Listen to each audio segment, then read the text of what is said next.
"Years ago," said Sullivan, "I was at a formal gathering of persons who were, for the most part, almost strangers to one another.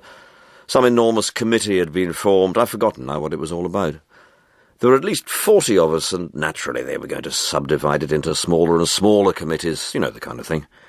Anyway, we were all there, teachers, administrators, lecturers, professors, clerics and social workers, representatives from this and that organisation. I remember the catering bit came into it too, for there were glasses and coffee cups on the side, and a few cheese wafers, that kind of thing. As I say, what it was all about I can't remember now. It may have been about making money for something or other. A very good cause, anyway. The thing escapes me." "How can the purpose escape you when you remember the cheese wafers?" said his friend Turner. "It often happens. As I said, it's years ago. Sometimes you only remember odd details. For instance, the main thing, in fact the only thing I particularly remember about this meeting, was the field." "I see," said Turner thoughtfully. "A field, was it? I pictured this meeting in the city. It shows how the mind runs in grooves. Why shouldn't it be in the country, after all?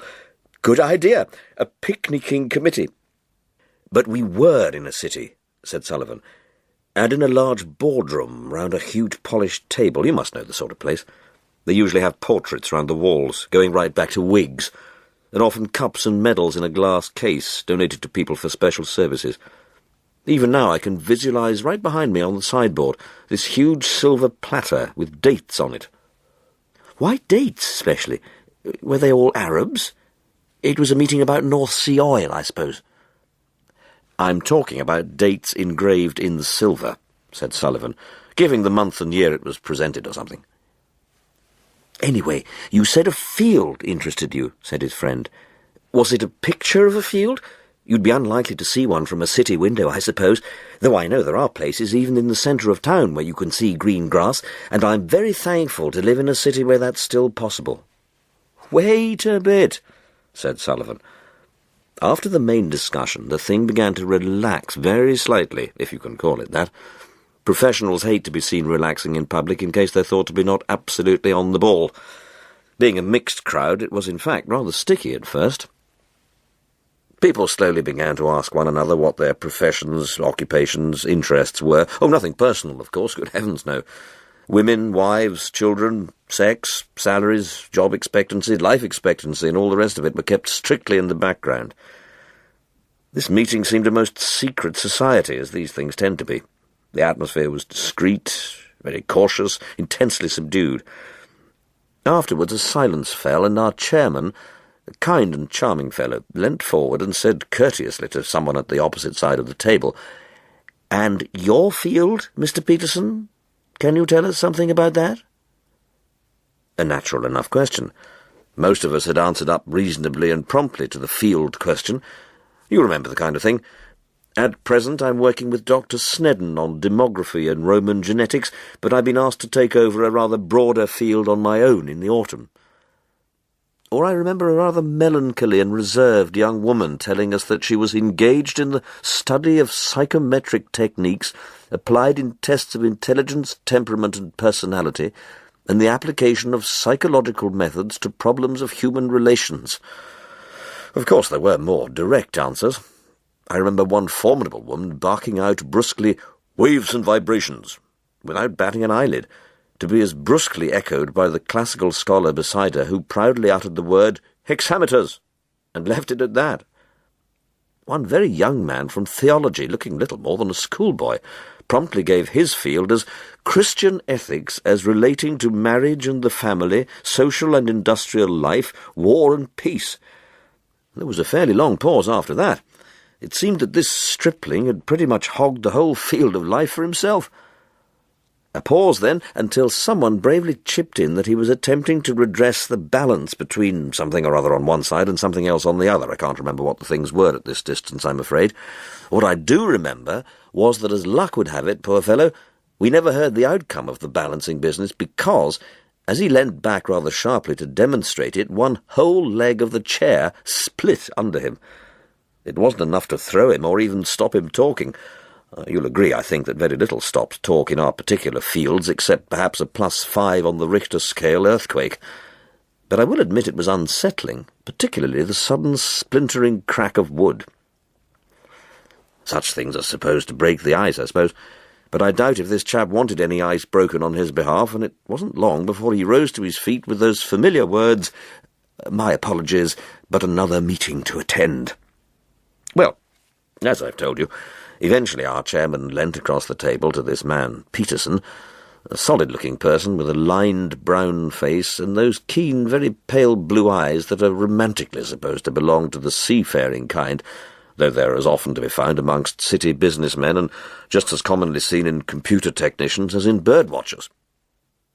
This man, silent up till now, responded enthusiastically to the field question. "I wouldn't say my field has been absolutely successful," he said. "I don't produce a lot from the ground. On the whole, it's a silt soil, but with too much sand and not enough clay to be really fertile. As you know, if the soil feels gritty, it's a sand. If it's sticky and silky, it's a clay. If sticky and gritty, it's sandy silt or sandy clay loam. Loam grittiness mostly means sand, silkiness means silt, and stickiness means clay. But you don't have to take it from me. I'm quoting from a book that happens to mean a lot to me." As a matter of fact, it was clear the others had no intention of taking it from him. Even the mention of a book quotation cut no ice in this company. It was a book they hadn't read, and they didn't want to hear about it. "Luckily," Peterson went on, "even though the soil isn't all that productive, I've got a fine strip of birch and pine wood on the north side and a good stretch of heath to the south. I shouldn't be surprised if I don't take up beekeeping one day. But, of course, there are lots of ways of being productive. It doesn't necessarily have to be turnips or grapes or whatever. Stars or bees? That was my choice." The company looked dazed. Was he comparing a bee group with a star group? And what was the connection? In our various fields, most of us dealt continually with connections and comparisons. Coincidences, cross-purposes, and catastrophic happenings weren't exactly our line. And talking of lines, some of us preferred to speak about our line of country rather than our field. Somehow it made for a wider and more impressive bit of landscape. "Well, I decided it would be stars," Peterson told us. "In other words, the fields of the sky." Now, don't imagine that because this was a countryman he was any more modest than the rest of us. Not a bit of it. He too liked the sound of his own voice. He spoke very slowly and deliberately. He made himself heard all right, though I noticed he didn't look directly at anyone but over their heads towards the window. Perhaps it was as well, for there were certain very irritable eyes fixed on him. Some people hadn't yet spoken of their own fields and were willing him to stop talking. All the same, some of the linguistic people, and I count myself among them, had been listening rather carefully to his sand, silt, silky bit. I think, in spite of themselves, they were impressed with the alliteration. "Well, stars it was to be," Peterson informed us again. "I figured bees and honey could wait to sweeten my old age. So I erected a small telescope in one corner of the field. It was mounted, of course, the main pillar set in concrete. Not only that, but a shed to contain the instrument, and one that could divide clear in two when the viewing was on. I got help with it, of course, and a great deal of time and money went into it, a lot more than setting up beehives in a patch of heather, for instance. Oh, yes, it all took time. But then, what hours and hours of pleasure I've had with it." I remember there was an uneasy stirring amongst our company. Those hours and hours of pleasure made them feel embarrassed. Even our chairman, never anything but kindly and encouraging, flinched slightly at the rapturous tones of the man, as though he were about to describe some outrageously romantic encounter. Half the room sat in disapproving silence, with a nervous tenseness in the rest of us, most of whom didn't know a planet from a star, or a star from the fairy light on top of a Christmas tree. "So I suppose you'll be watching for Halley's comet coming in one of these nights," said a careers adviser. Personally, I was glad to see Peterson wasn't to be patronised.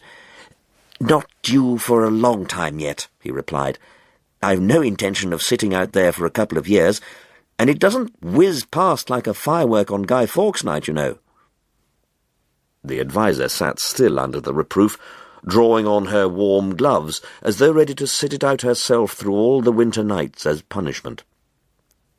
"The first thing that strikes you when you look at the sky through a telescope is the sudden increase in the number of stars in the sky," our fieldman told us. "One moment you're walking across the field in the dark, looking up at a few brilliant stars and constellations with patches of black between, or sometimes behind it, all this faint grey seeding of distant stars, almost invisible. But the moment you put your eye to the telescope, you're shot out into the depths of space, so to speak, as though in a rocket. It's an awful moment, hair-raising. Not a thing you ever get used to, even the astronomers will tell you that. Suddenly, the number and brightness of those stars, even the dim grey seeds begin to glitter. Well, I can tell you, some nights I'm almost thankful to be down to earth again and walking back home across the field in the dark." It was difficult, said Sullivan, to say whether the rest of the room were envious or scornful of Peterson's particular field of interest. Besides, it was getting late and rather dim in the room, though none of us thought to put on the lights. We weren't even clear to one another. All our sharp outlines had disappeared in the last half-hour, as though at once dazzled and darkened by the brilliance and blackness of space. We were on our feet, ready to go. The curtains weren't drawn, and one or two flung a nervous glance at the sky as they drifted off. Yes, they drifted back to their fields. For a time I couldn't see their fields. I couldn't see the field of economics. I couldn't see the administrative field. That evening the field of Christian ethics looked decidedly foggy. The waves and vibrations were flat and static as an ironing board. The psychologist was walking back alone and silently into her field of human relationships. Even my own field wasn't absolutely clear, as though there were a low ground mist hanging over it. Peterson went out with us, of course, but he appeared to have a field he could walk very freely in, for he was tramping steadily forward, his boots no doubt gritting on the silty, sandy soil with its small lumps of chalk. It didn't seem so late to us. We were hastening towards familiar cafes where we might find food and drink. But round Peterson's head it appeared to be still black night. For like a hollowed Halloween turnip head with its candle, his brow shone, transparent, as if straight down through the first lights of the city, the uncanny stellar radiance had pierced inside his skull.